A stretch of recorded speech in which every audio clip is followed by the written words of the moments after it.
নবী করিম সাল্লাল্লাহু আলাইহি ওয়াসাল্লাম যখন জন্মগ্রহণ করলেন তখন ওনার মা আমেনা বলেন যে আমি আমার দাসী সোয়াইবাকে বললাম যে এই সোয়াইবা এত সুন্দর সন্তান আমি ভাগ্যক্রমে পেয়েছি, এইরকম সন্তান আমার জীবনে আমি দেখি নাই, এত সুন্দর, তুমি খেয়াল রেখো যাতে আমার সন্তানকে কোনো জিন গতিকে নিয়ে গিয়ে যায় না। এই কথা বলতে গিয়ে হয়েছে কিছুক্ষণ পরে আমেনা ওনার সন্তানকে পাওয়া যায় না। হযরতে আমেনা তিনি কান্নাকারি শুরু করলেন, সোয়াইবা আমি তোমাকে বলেছিলাম আমার সন্তানকে ধরে রাখার জন্য। আমেনা কান্নাকারি শুরু করেছিলেন। হঠাৎ করে একটা গাইবি আওয়াজ আসলো, হে আমেনা তুমি ক্রন্দন করো না, তুমি কান্নাকারি করো না, কারণ তোমার সন্তান যে দুনিয়াতে আগমন করেছে তিনি সাধারণ কোন সন্তান না, এ রাহমাতুল লিল আলামিন, বিশ্ববাসীর জন্য রহমত স্বরূপ আগমন করেন। সুবহানাল্লাহ।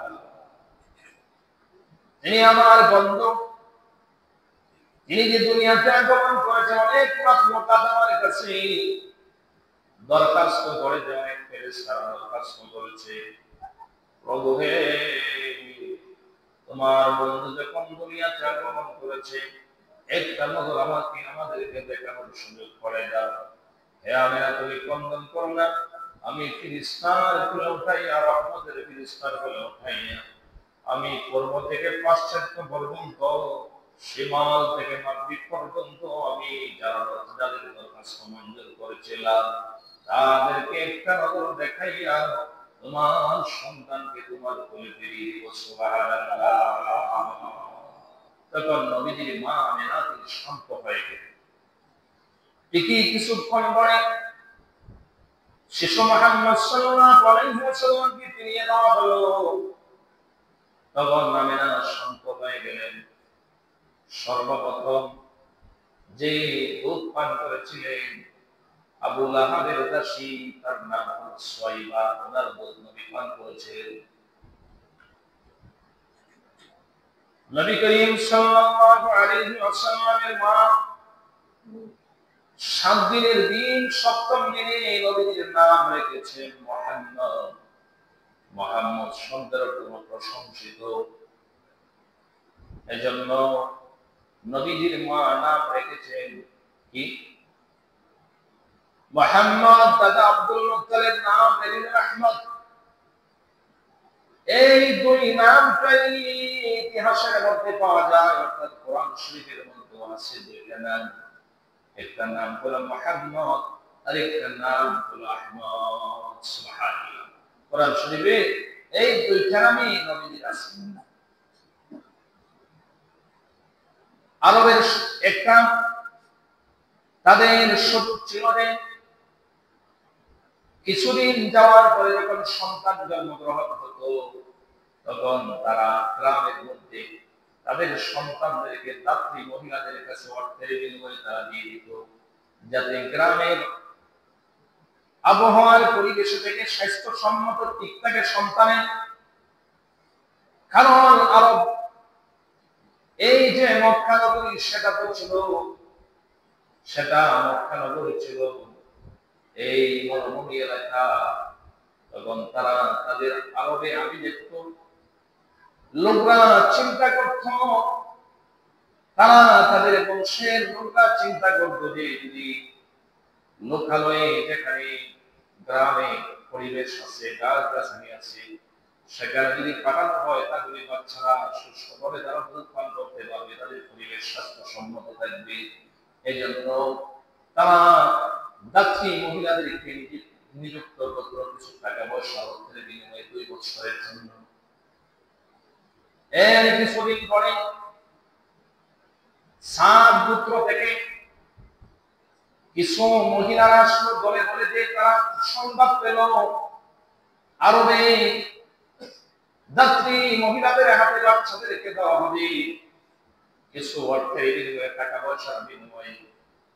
স্নান করতে গেছিল, মহিলারা তারা দল বেঁধে কেউ গাদার পিঠে চড়ে, আবার কেউ উটের পিঠে চড়ে, কেউ ঘোড়ার পিঠে চড়ে তারা মক্কা নগরীতে আসতে লাগলো। এর মধ্যে হালিমাতুস সাদিয়া একজন মহিলা, তিনি একজন সম্মানিতা মহিলা ছিলেন, তিনিও গরিব ছিলেন তখন সময়টা। এই এলাকার মধ্যে একটা দুর্ভিক্ষ দেখা দিয়েছিল, মানুষের খাবার তারা ঠিক মতো জোগাড় করতে পারত না। তাদের পশুগুলোর উলানের মধ্যে যেগুলা দুধের বাচ্চা, যে সমস্ত বাচ্চাদের মা রয়েছে, উটনির বাচ্চা আছে, উটনিগুলো দুধগুলো শুকিয়ে গেছে, কিন্তু তারা যখন ওলান থেকে দুধ সংগ্রহ করত তখন দুধ পাওয়া যেত না। এই সুবাদে হালিমাতুস সাদিয়া তিনি স্বামীর সাথে পরামর্শ করলেন, আমিও তাদের সঙ্গে চলি, কারণ যদি তাদের সঙ্গে সঙ্গে যদি যাইয়া একটা সন্তানকে যদি আমি, একটা শিশু সন্তানকে যদি নিয়ে আসি, তাহলে 2 বছরের জন্য তারা কিছু টাকা পয়সা আমাকে দিবে। তখন তিনি বললেন, ঠিক আছে, তুমিও চলে যাও তাদের সঙ্গে। হালিমাতুস সাদিয়া আরেক বড় রয়েছে ওনার স্বামীও সাথে সাথে চলতে লাগলেন, সাথে একটা উট ছিল। আর হালিমাতুস সাদিয়া যে বাহনের মধ্যে ছিল, ওই বাহনটা ছিল গাদা, গাদার পিঠে আরোহণ করে চলছিলেন। কিন্তু ওনার গাদাটা খুবই দুর্বল ছিল, উটটাও ছিল খুবই দুর্বল। উটটার উপরে চোয়ার হয়েছে ওনার স্বামী, আর তিনি গাদার উপর চোয়ার হয়ে আছে। এত দুর্বল ছিল গাদা। অন্যান্য যে মহিলারা ছিল তারা বিরক্ত বোধ করেছিল,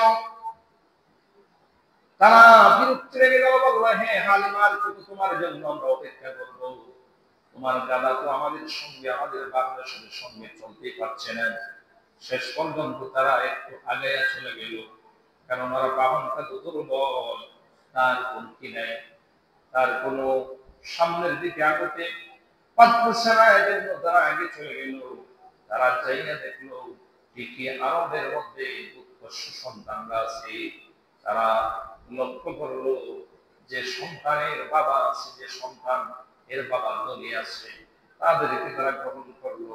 অনেক মহিলারা গেল মুহাম্মদ সাল্লাল্লাহু আলাইহি ওয়াসাল্লামের কাছে, শিশু মুহাম্মদ সাল্লাল্লাহু আলাইহি ওয়াসাল্লামের কাছে যখন শুনলো যে ওনার বাবা নাই, আবার মাও বিধবা, তেমন কোনো অর্থ করি পাওয়া যাবে না, এজন্য অনেকেই প্রত্যাখ্যান করলো, বললো না, তাকে নেওয়া যাবে না। সমস্ত মহিলারা তারা দয়ান্ত পরিবারের যাদের পিতা আছে এই সন্তানদেরকে নিয়ে গেছে।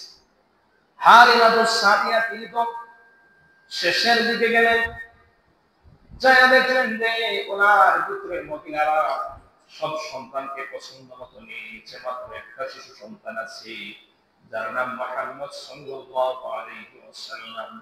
তখন তিনি যাইয়া দেখলেন যে, খবর নিলেন যে ওনার বাবা নাই, উনি এসেছি। স্বামীর সাথে পরামর্শ করলেন, কষ্ট করে এসেছি, খালি হাতে ফিরত যাইয়া লাভ নাই, যা পাই পাবো, হয়তো আল্লাহ রাব্বুল আলামিন আমাদের মধ্যে এর জন্য কোনো বরকত রাখতে পারেন। এই শিশু ইয়েতিম সন্তানকে আমরা নিয়ে যাব, যা দেওয়ার আর তারা দিবে।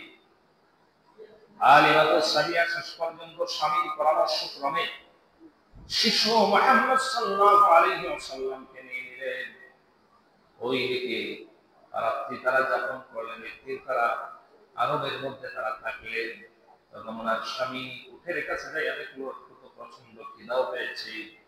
তারা নিয়ে দেখলেন যে যেদিন থেকে ওই হালিমাতুস সাদিয়া মুহাম্মদ সাল্লাল্লাহু আলাইহি ওয়াসাল্লাম শিশু মুহাম্মদ সাল্লাল্লাহু আলাইহি ওয়াসাল্লাম কোলের মধ্যে নিয়েছেন, দুধ কেটে দিলেন, তিনি এত দুধ দেখলেন ওনার স্তনের মধ্যে, তিনি ইচ্ছা মতো খাবার খেয়ে তিনি ঘুমিয়ে পড়লেন।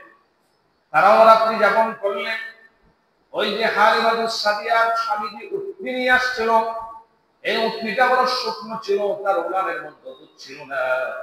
তখন হালিমাতুস সাদিয়ার স্বামী তিনি যখন ওই উটটির কাছে এলেন, দেখি আমি কিছু দুধ সংগ্রহ করে দেয় উটনির গোলাম থেকে। যখন গেলেন যাইয়া তিনি রাত্রিবেলায় দেখতে পেলেন যে ওই উটনির গোলামের মধ্যে দুধে পরিপূর্ণ। সুবহানাল্লাহ! ইচ্ছা মতো দুধ তারা সংগ্রহ করলেন, দুজন আরামসে খাইলেন, যে হয়তো মনে হয় আল্লাহ কোনো বরকত আমাদের জন্য রাখছে। পরের দিন তারা রওনা হয়ে গেলেন। আরো যে যাত্রী মহিলারা ছিল এলাকার, তারাও রওনা হয়ে গেল। গাদাও চলতে লাগলো। হালিমাতুস সাদিয়া তিনি মুহাম্মদ সাল্লাল্লাহু আলাইহি ওয়াসাল্লামকে নিয়ে গাদার পিঠে নিয়ে তিনি ছুটতে শুরু করলেন। অন্যান্য মহিলারাও যাইতে লাগলো, তিনিও যাইতে লাগলেন। শেষ পর্যন্ত দেখা গেল যে হালিমাতুস সাদিয়ার যে গাদাটা ছিল ওটা সকলের আগে আগে চলতে লাগলো। সুবহানাল্লাহ! ওই মহিলারা জিজ্ঞেস করলো, হে হালিমাতুস সাদিয়া, আসার সময় যে বাহনের গাদাটা ছিল সেটা কি গাদাইনি? তিনি বললেন, আল্লাহে, আল্লাহর শপথ করে আমি বলি এই গাদাটাই। আমিও বুঝতে পারছি না এই গাদাটা কোনো লাফায় লাফায় লাফায় লাফায় চলতেছে। আলহামদুলিল্লাহ! তখন মহিলারা তারা মনে করলো কি বরকত যেন লাভ করেছে। শেষ পর্যন্ত হালিমাতুস সাদিয়া এবং ওনার স্বামী তারা সকল মহিলাদেরকে পিছনে ফেলে তারা বাড়িতে চলে গেলেন। বাড়িতে চলে যাওয়ার পরে তারা লক্ষ্য করলেন যে তাদের বকরিগুলো তারা সরঞ্জমের মধ্যে, মাঠের মধ্যে তারা দিয়েছিল, তাদের রাখাল ছিল। ওই রাখাল যখন ছড়াইতে নিয়েছিল, যখন সন্ধ্যার সময় ওই বকরিগুলো আসলো, হালিমাতুস সাদিয়া এবং ওনার স্বামী লক্ষ্য করলেন যে ওই বকরিগুলোর উলানের মধ্যে দুধে পরিপূর্ণ এবং মোটা তাজা হয়ে আসছে। সুবহানাল্লাহ! পরের দিন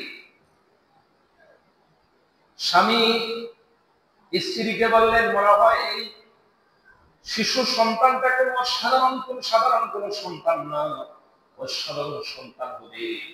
কারণ আমরা একদিনের ভিতরে আমরা এত বরকত লাভ করে ফেলেছি। সুবহানাল্লাহ! আল্লাহ তাআলা মনে হয় এর মাধ্যমে অনেক আমাদের জন্য বরকত রেখেছে। এইভাবে মুহাম্মদ সাল্লাল্লাহু আলাইহি ওয়াসাল্লামকে এই হালিমাতুস সাদিয়া তিনি দুধ পান করাইতেন। কিন্তু দেখেন আমাদের নবী শিশু অবস্থা থেকেই কেমন আদর্শ ছিল। তিনি হালিমাতুস সাদিয়ার ডান স্তনটা তিনি পান করতেন, বাম স্তনটা তার দুধ ভাইয়ের জন্য তিনি রেখে দিতেন। সুবহানাল্লাহ! একটাই পান করতেন, এটা ওনার দুধ ভাইয়ের জন্য রেখে দিতেন। সুবহানাল্লাহ! কেমন ইনসাফ ছিল! এইভাবে চলতে লাগলো। হযরতে হালিমাতুস সাদিয়া এবং ওনার স্বামী তারা পরিবারের মধ্যে বরকত লাভ করতে শুরু করলেন। ওই দিকে আরো যে পাড়া প্রতিবেশী আছে তাদের জন্তু যে ছিল, বকরি যে ছিল, উট যে ছিল, তাদের কিন্তু এই বকরির এই দুধের ওলানের মধ্যে কিন্তু দুধ নাই। তারা শেষ পর্যন্ত রাখালদেরকে বলতে লাগলো, হালিমাতুস সাদিয়ার যেই বকরিগুলো, যেই উটগুলি সারঙ্গভূমির মধ্যে, যেই মাঠের মধ্যে ছড়ায়, তোমরা কি সেখানে ছড়াইতে পারো না?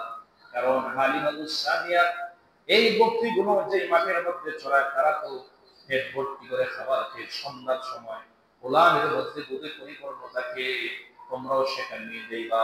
পরের দিন দেখা গেল অন্যান্য পাড়া প্রতিবেশীদের যে বকরিগুলো ছিল, উটগুলো ছিল, তারা হালিমাতুস সাদিয়ার রাখাল যে মাঠের মধ্যে বকরি চড়াইতো সেখানেও তারা তাদের পশুগুলো নিয়ে যেত। কিন্তু সন্ধ্যার সময় এসে দেখলো না, কোনো কাজে আসে না, তাদের পেট কিন্তু ভরে না এবং তাদের ওলানের মধ্যে দুধ থাকে না। সুবহানাল্লাহ! চিন্তা করেন, শিশু মুহাম্মদ সাল্লাল্লাহু আলাইহি ওয়াসাল্লামকে নেওয়ার পরে হালিমাতুস সাদিয়া এত বরকত লাভ করলেন। সুবহানাল্লাহ! 2 বছর যখন নবীর হয়ে গেল, 2 বছরের জন্য তারা রাত্রি নিযুক্ত হল।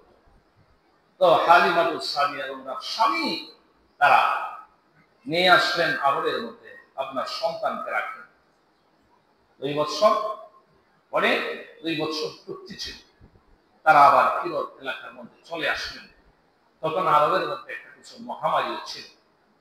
এখন কয়েকদিন যাওয়ার পরে হালিমাতুস সাদিয়া এবং তার স্বামী দেখতে পেলেন শিশু মুহাম্মদ সাল্লাল্লাহু আলাইহি ওয়াসাল্লাম থাকা অবস্থাতে বরকতগুলো আস্তে আস্তে উঠে যাচ্ছে, আগের মতো না। তখন স্বামী স্ত্রী তারা দুজন পরামর্শ করলেন, চলো আমরা আবার শিশু মুহাম্মদ সাল্লাল্লাহু আলাইহি ওয়াসাল্লাম মায়ের কাছে গিয়ে অনুরোধ করবো, 4 বছর 5 বছর পর্যন্ত থাকা যায়, আর 2-3 বছরের জন্য নেওয়া যায়। আমরা যে বরকত আমরা লাভ করেছি, বরকত তো আমাদের থেকে উঠে গেছে। শেষে তারা আবার মক্কাতে চলে আসলেন। এসে শিশু মুহাম্মদ সাল্লাল্লাহু আলাইহি ওয়াসাল্লাম মা আমেনাকে বললেন যে এখন তো মক্কার মধ্যে একটা মহামারীও আসছে, আর আমাদের এখানে থাকলে মনে হয় লাভ হবে, অর্থাৎ আপনার স্বাস্থ্যের উন্নতি হবে, গ্রামের পরিবেশ আছে। এইভাবে রিকোয়েস্ট করার পরে আমেনা বললেন, নবী করিম সাল্লাল্লাহু আলাইহি ওয়াসাল্লাম মা বলেন, ঠিক আছে তোমরা নিয়ে যাও। এরপরে 6 বছরের কিছু কম নবী করিম সাল্লাল্লাহু আলাইহি ওয়াসাল্লাম তারা রাখলো। 4 বছর বয়স যখন নবীজির হলো, তখন নবীজি রাখালের সাথে ওনার দুধ ভাইয়ের সাথে মাঝে মধ্যে ভক্তি ছড়াইতেন, মাঝে মধ্যে মাটি দেখতেন। হঠাৎ করে ওনার দুধ ভাই এবং রাখাল দেখতে পেল কে যেন দুইজন লোক এসে নবী করিম সাল্লাল্লাহু আলাইহি ওয়াসাল্লামকে শিশু মুহাম্মদ সাল্লাল্লাহু আলাইহি ওয়াসাল্লামকে একটি পাহাড়ের আড়ালে, গাছের আড়ালে নিয়ে গেল। তারা দূর থেকে লক্ষ্য করলো যে নবী করিম শিশু মুহাম্মদ সাল্লাল্লাহু আলাইহি ওয়াসাল্লামের বুকটাকে কে যেন ছিঁড়ে ফেলেছে, অর্থাৎ অপারেশন। দেখেন আসলে এই ডাক্তাররা যে অপারেশন গুলা করে, এটা আমাদের নবী মুহাম্মদ সাল্লাল্লাহু আলাইহি ওয়াসাল্লাম থেকে তারা রিসার্চ করেছে যে কিভাবে অপারেশন গুলা করা যায়। আমাদের নবীজিকে জিবরাইল আমিন তিনি অপারেশন করেছেন, আল্লাহর কুদরতি ভাবে তিনি অপারেশন করেছিলেন। এরপরে নবী করিম সাল্লাল্লাহু আলাইহি ওয়াসাল্লামের যে হৃৎপিণ্ড ছিল, এগুলা স্বর্ণের একটা তস্তরির মধ্যে, একটা পাত্রের মধ্যে রাখলেন, চমচম ফুটের পানি দ্বারা দৌত করে দিলেন, আবার এইভাবে অপারেশন করে শিরাই দিয়ে আবার লাগাই দিলেন। তারা ভয় পেয়ে গিয়েছিল, যাইয়া হালিমাতুস সাদিয়ার কাছে যাইয়া বলল যে দুই লোক এসে আমাদের ভূত ভাই রাখালো বলল কে যেন তাকে মেরে ফেলেছে। হালিমাতুস সাদিয়া এবং তার স্বামী তারা ভয় পেয়ে গেলেন, তারা দৌড়ে সেখানে গেলেন। যাওয়ার পরে দেখলেন মুহাম্মদ সাল্লাল্লাহু আলাইহি ওয়াসাল্লাম তিনি কথা বলতেছেন, কিন্তু একটা দাগ দেখা যায়, একটা অপারেশন যে হয়েছে এটা একটা দাগ রয়েছে। তখন ওনাকে তারা নিয়ে আসলেন, নিয়ে আসার পরে ইসলামের মধ্যে দিলেন। 6 বছরের কাছাকাছি যখন হলো, তখন তারা আরবে চলে আসলেন। আসার পরে নবী করিম সাল্লাল্লাহু আলাইহি ওয়াসাল্লাম মা আমেনার কাছে সুপর্দ করলেন যে আপনার সন্তানকে আপনি নিয়ে যান। 6 বছর বয়স যখন নবীজির হলো, তখন আমেনা নবীর মা চিন্তা করলেন যে এবার নবী তিনি শিশু মুহাম্মদ তিনি চলে যাবো ইয়াসরিবে। ইয়াসরিব এর তখন নাম ছিল ইয়াসরিব, বর্তমান নাম হলো মদিনা। নবী করিম সাল্লাল্লাহু আলাইহি ওয়াসাল্লাম হিজরতের পর এই ইয়াসরিবের নাম দেওয়া হয় মদিনাতুল মুনাওয়ারা, নবীর শহর, মদিনাতুল শহর বলা হয়, কিন্তু এই মদিনার পূর্ব নাম ছিল ইয়াসরিব। আমরা চিন্তা করলেন যে আমি আমার শিশু সন্তান মুহাম্মদকে নিয়ে আমি চলে যাব মদিনায়। তার নানার বাড়িও দেখা হলো, আর তার বাবার খবরটাও দেখাইল, যেখানে তিনি ইন্তেকাল করেছেন খবরটাও দেখাইব। হযরত আমেনা শিশু মুহাম্মদ সাল্লাল্লাহু আলাইহি ওয়াসাল্লাম তিনি গেলেন মদিনায়, চলে গেলেন। মদিনাতে যাওয়ার পরে সেখানে কিছুদিন থাকার পরে সাথে কিন্তু উম্মে আয়মন দাসী ছিল একজন। মদিনা থেকে ফেরার পরে আবওয়া নামক স্থানে এসে নবীজির মা আমেনা তিনি অসুস্থ হয়ে পড়লেন। এখানে 2-4 দিন থাকার পরে নবীজির তখন 6 মাস 2 বছর হয়েছিল। তখন নবীজির বয়স 6 বছর 2 মাস ছিল। 6 বছর 2 মাসের সময় নবীজির মা আমেনা ইন্তেকাল করে। তার মধ্যে ইন্তেকাল করেছে। একদিকে চিন্তা করার বিষয় হলো নবীজি জন্মের পরে বাবা আব্দুল্লাহকে দেখেন নাই, বাবাকে দেখেন নাই। ওইদিকে আবার নবীজির বয়স যখন 6 বছর 2 মাস হয়, নবীর মাকেও হারান। তখন উম্মে আয়মন নবীজির এই যে দাসী ছিল সাথে, ওই দাসী দাদা আব্দুল মুত্তালিবের কাছে মক্কাতে নিয়ে আসলেন। দাদা আব্দুল মুত্তালিব খুবই মর্মাহত হলেন। দাদা আব্দুল মুত্তালিব শিশু মুহাম্মদ সাল্লাল্লাহু আলাইহি ওয়াসাল্লাম খুবই স্নেহ করতেন, খুবই মহব্বত করতেন। তিনি খুবই মর্মাহত হলেন যে আমার নাতিটা জন্মের পরে বাবাকে দেখে নাই, এখন তার বয়স মাত্র 6 বছর, এখন মাকে হারিয়ে ফেলল। আমার তো সময় বেশি নাই, তো বার্ধক্য পরিণত হয়ে গেছি। তখন দাদা আব্দুল মুত্তালিব নবীজিকে স্নেহ করতেন, এত মায়া করতেন। আব্দুল মুত্তালিব তিনি ছিলেন সম্মানিত ব্যক্তি। কাবা শরীফের এখানে আব্দুল মুত্তালিবের জন্য নবীজির দাদার জন্য একটা সিয়ার ছিল, সম্মানিত একটা সিয়ার ছিল। ওনার সন্তানেরা, নবীজির চাচারা, তারা অন্যান্য জায়গায় তারা চেয়ারের মধ্যে বসেনি, আসরের মধ্যে বসতেন না।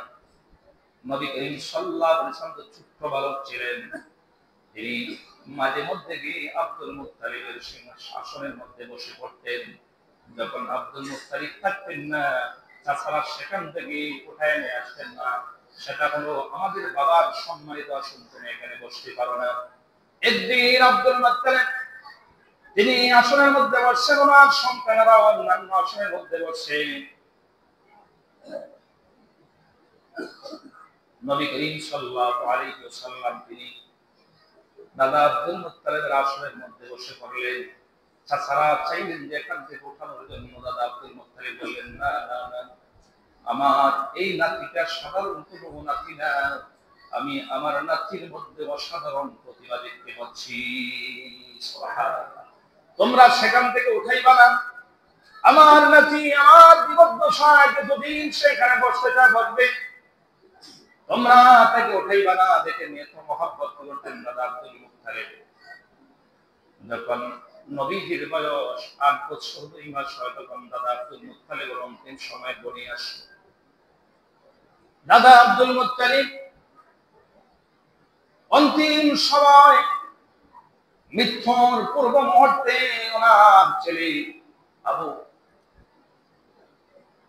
তালেবকে বললেন, এ আবু তালেব, তুমি এদিকে আসো। আবু তালেবকে বললেন, আবু তালেব, আমার নাতিটা জন্মের পরে তার বাবাকে দেখে নাই, 6 বছর বয়সে তার মাকে হারিয়েছে। এখন আমার নাতির বয়স হয়েছে 8 বছর, আমিও চলে যাব। হে আবু তালেব, আমি আমার নাতিকে তোমার কাছে আমি সতর্ক করলাম, আমার নাতির যেন কোনো কষ্ট না হয়, তুমি খেয়াল রাখবে। কারণ আমিও চলে যাচ্ছি, আমি তোমার কাছে আমার নাতিকে আমানত রেখে গেলাম, আমার নাতির যেন কোনো কষ্ট না হয়। চাচা আবু তালিব বললেন, হে আমার বাবা, আপনি নিশ্চিন্ত থাকুন, আমি আমার মন প্রাণ দিয়ে আমার এই বাতিটাকে আমি আগলে রাখার চেষ্টা করব। এই কথা বলার পরে কিছুক্ষণ পরে দাদা আব্দুল মুত্তালিব চলে গেলেন। নবীজির বয়স ছিল তখন 8 বছর 2 মাস। দেখেন নবীর জন্মের শুরু থেকে কিভাবে অসহায়ত্বের ভাব আসছে, কিন্তু আল্লাহ ওরা কিভাবে শেষে কত মর্যাদা দেন, এটাই লক্ষ্য। নবী ছিলেন ইয়াতীম নবী। যখন নবীজির যখন বয়স 8 বছর হলো, তখন দাদা ইন্তেকাল করলেন। এরপর থেকে চাচা আবু তালেব নবীর সমস্ত দায়িত্ব গ্রহণ করে ফেললেন। কিন্তু চাচা আবু তালেবেরও অভাবের সংসার ছিল, তেমন কোন সচ্ছলতা ছিল না। এর কিছুদিন পরে নবী করিম সাল্লাল্লাহু আলাইহি ওয়াসাল্লাম তিনি কিছু অর্থের বিনিময়ে, বয়স যখন বাড়তে লাগলো, অর্থের বিনিময়ে তিনি কয়েকদিন তিনি কিছুদিন ভক্তি ছড়াইলেন। যখন নবীজির বয়স 12 বছর হলো, 12 বছর বয়সে নবীজি চাচা আবু তালেবের সাথে তিনি শাম দেশে গমন করলেন ব্যবসায়ের উদ্দেশ্যে। বিভিন্ন বিষয় আবু তালেব চিন্তা করলেন যে আমার ভাতিজাকে আমি কিছু পরিচয় করিয়ে দিব। তখন আবু তালেব, নবীজির বয়স মাত্র 12 বছর ছিল, তিনি শাম দেশে নিয়ে গেলেন। শাম দেশে বুহায়রা নামক একটা পাদ্রী ছিল, ধর্মযাজক ছিল, সে নবীকে চিনতে পেরেছে।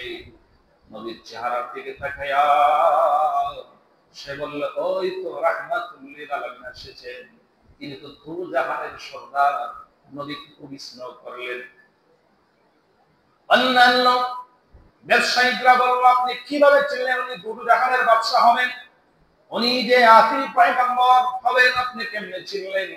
বুহায়রা বলল, আমি লক্ষ্য করেছি আবু তালেব যখন ওনার বাচ্চাকে নিয়ে এসেছে, আসার সময় সমস্ত পাথর এবং গাছগুলো ওনাকে সেজদা করেছে। আমি তাওরাতের মধ্যে এই বিবরণ পেয়েছি। শুধু তাই না, আমি শিশু মুহাম্মদ সাল্লাল্লাহু আলাইহি ওয়াসাল্লামের পিঠের মধ্যে মুহরে নবুয়তের চিহ্ন দেখতে পাইছি। কারণ তিনি হবেন দুজাহানের বাদশা, তিনি আখিরি জামানার পয়গম্বর, এতে কোনো সন্দেহ নেই। বুহায়রা আনন্দে সেই ভোজ সবার আয়োজন করলো, খাবারের আয়োজন করলো, সমস্ত ব্যবসায়ীদেরকে খাবারের আয়োজন করলো। শেষে বলল যে আজকে আমার আয়োজন হলো একমাত্র শিশু মুহাম্মদ সাল্লাল্লাহু আলাইহি ওয়াসাল্লামের সম্মানে। সুবহানাল্লাহ। বুহায়রা বলল যে আমি তো সেদিন থাকবো না, আমি যদি থাকতাম জীবিত তাহলে আমি আপনার সঙ্গী হতাম, আপনার সাথে। যখন মক্কার কুরাইশ কাফেররা আপনাকে কষ্ট দিবে, তখন আপনার পাশে বসে আমি থাকতাম। সুবহানাল্লাহ। নবীজির বয়স তখন। বুহায়রা পরামর্শ দিল, আপনার নাতিকে আপনি ফেরত মক্কায় পাঠিয়ে দেন, সামনের দিকে অগ্রসর হবেন না। এই খ্রিস্টানরা যদি দেখতে পায়, ইহুদিরা যদি দেখতে পায়, তারা ধর্মযাজকরা চিনে ফেলবে, যার কারণে ওনাকে হত্যা করে ফেলতে পারে। সামনের দিকে আর নিয়ে যাবেন না। তখন আবু তালেব চাচা নবী করিম সাল্লাল্লাহু আলাইহি ওয়াসাল্লাম শাম দেশ থেকে মক্কা ফিরত নিয়ে আসেন। সুবহানাল্লাহ।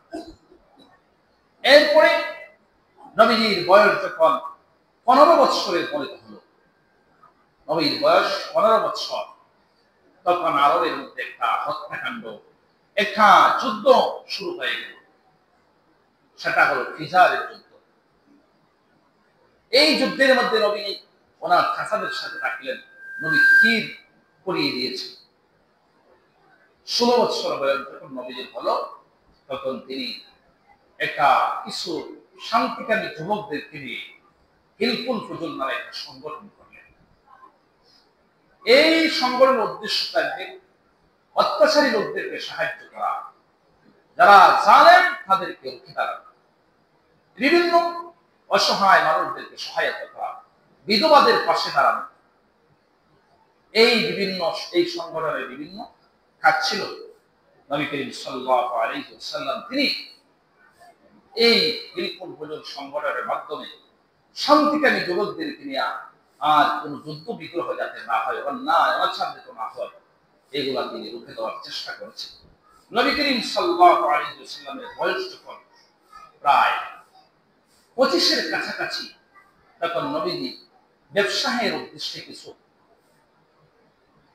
ব্যবসায়ের মধ্যে নামলেন, কিছু ব্যবসাও করলেন। ওইদিকে আরবের বরেণ্য মহিলা, ওনার নাম ছিল খাদিজাতুল কুবরা রাদিয়াল্লাহু তাআলা আনহা। তিনি ছিলেন আরবের মধ্যে একজন বরেণ্য মহিলা। তো ওই ধনাঢ্য মহিলা খাদিজাতুল কুবরা রাদিয়াল্লাহু তাআলা আনহার ব্যবসা বাণিজ্যে অনেক লোক থাকতো। তিনি তো ধনাঢ্য ছিলেন, ব্যবসা লাভবান যারা হতো, যারা লাভ বেশি হইতো, একটা অংশ ওই ব্যক্তিকে দিয়ে দিতেন তিনি। একবার নবী করিম সাল্লাল্লাহু আলাইহি ওয়াসাল্লাম হযরত খাদিজাতুল কুবরা রাদিয়াল্লাহু তাআলা আনহার গোলাম ছিল মায়সারা। ওই মায়সারা ওনাকে প্রস্তাব দিল যে আপনি তো ব্যবসার মধ্যে দেখলাম খুব লাভবান হতে পারেন, আমার ম্যাডাম এই যে খাদিজাতুল কুবরা ওনার বড় ব্যবসা, উনি যদি আমার সাথে শাম দেশে যান, আপনি যদি যান, তাহলে এই ব্যবসার মধ্যে লাভবান হলে আপনাকে বিরাট অর্থ করে দিবেন। নবী করিম সাল্লাল্লাহু আলাইহি ওয়াসাল্লাম রাজি হয়ে গেলেন। হযরত খাদিজাতুল কুবরা রাদিয়াল্লাহু তাআলা ব্যবসার একটা অংশ নিয়ে তিনি সিরিয়া গেলেন, শাম দেশে গেলেন। যাওয়ার পরে খুব লাভবান হলেন। নবী করিম সাল্লাল্লাহু আলাইহি ওয়াসাল্লাম যখন ব্যবসা করতেন, তখন তিনি যখন মাল ক্রয় করতেন তখন মালটা সস্তা থাকত, আর যখন বিক্রয় করতেন তখন দাম অটোমেটিকলি বেড়ে যেত। এজন্য তিনি লাভবান বেশি হতেন। লাভবান হওয়ার পরে খাদিজাতুল কুবরা রাদিয়াল্লাহু তাআলা তিনি দেখলেন যে ব্যবসার মধ্যে খুব বেশি লাভবান হয়েছেন। একটা বিরাট অংশ মুহাম্মদ সাল্লাল্লাহু আলাইহি ওয়াসাল্লামের কাছে ওনার গোলামের মাধ্যমে দিয়ে দিলেন যে ওনাকে এই গুলো দিয়ে দাও। আর মায়সারার কথায় তিনি শুনলেন যে মায়সারা বলল খুব তিনি আমানতদারি, বিশ্বস্ত, আমানতদারিতা আছে, বিশ্বস্ত, সুচরিত্র, অনেক কিছু গুণগান শুনে তিনি হযরত খাদিজাতুল কুবরা রাদিয়াল্লাহু তাআলা প্রভাবান্বিত হয়ে গেলেন। সময় যেহেতু সংক্ষিপ্ত, এই নবীজির যেহেতু এই মাস রবিউল আউয়াল মাস, নবীজি সেটা জন্মেরও মাস আবার বিদায়েরও মাস, এই হিসাবে আলোচনা চলবে। তো আমরা অনেকে মনে করি যে শুধুমাত্র মিছিল একদিন মিটিং একটা করে নিলে মনে হয় যে মনে হয় নবীর আলোচনা মনে আদায় হয়ে যায়, আমরা মনে হয় সবচেয়ে বড় আহলে সুন্নাত ওয়াল জামাত। না, আমরা তো ঠিক আছে, কথা হলো আমরা নবীজির আদর্শ আমরা ঢুকাইতে হবে। মিলাদুন নবী মানে নবী জন্ম বৃত্তান্ত একদিন লাফায় একদিন মিছিল দিয়া যদি আমি শেষ করে দিলাম, আমার নবী তো কোনো মাসিক নবী না। এটা নবী কি সাপ্তাহিক নবী? নবী কি মাসিক নবী না বাৎসরিক নবী? নবীকে সর্বক্ষণ নবীর আদর্শ আমরা মেনে চলতে হবে সর্বক্ষণ। যে আজকে আমি রবিউল আউয়াল মাস একদিন আইলো, একদিন কিছু লাফাই দিলাম, একদিন কিছু সিন্নি খাইয়ে শেষ করলাম, কিন্তু সারা বছর দাড়িরও খবর নাই, সারা বছর নামাজেরও খবর নাই, সারা বছর মিসওয়াকেরও খবর নাই, সারা বছর নবীর কোনো সুন্নতেরও দাঁড়াই না। এইরকম আশিকে রাসূলকে নবী কিয়ামতের মানুষ সুপারিশ করবে না। কিন্তু যদি আমি সর্বক্ষণ সারা বছর যদি আমার কাছে নবীর সুন্নতটাকে, নবীর আদর্শটাকে, নামাজটাকে, এইগুলা যদি থাকে, তাহলে নবী সুপারিশ করে জান্নাতে নিয়ে যায়। আপনারা সুশীল মানুষ, আপনারা বিচক্ষণ মানুষ, বুঝতে পারছেন আমার কথা। শুধু ফালা একদিন লাফাইয়া শেষ করে নিলাম, সিন্নি খাইলাম, এটার নাম মিলাদুন নবী শেষ হয় নাই। এটার দ্বারা নবীর আশিক হওয়া যাবে না। কিন্তু নবীকে বাস্তবে পরিণত, নবীর আদর্শ সমাজের মধ্যে, নিজের মধ্যে বাস্তব পরিণত করতে পারলে সবচেয়ে বড় আশিক হচ্ছে তিনি। বুঝতে পারছেন কথা? আল্লাহ যেন আমাদের সকলকে বুঝবার পর সকলেন আমিন।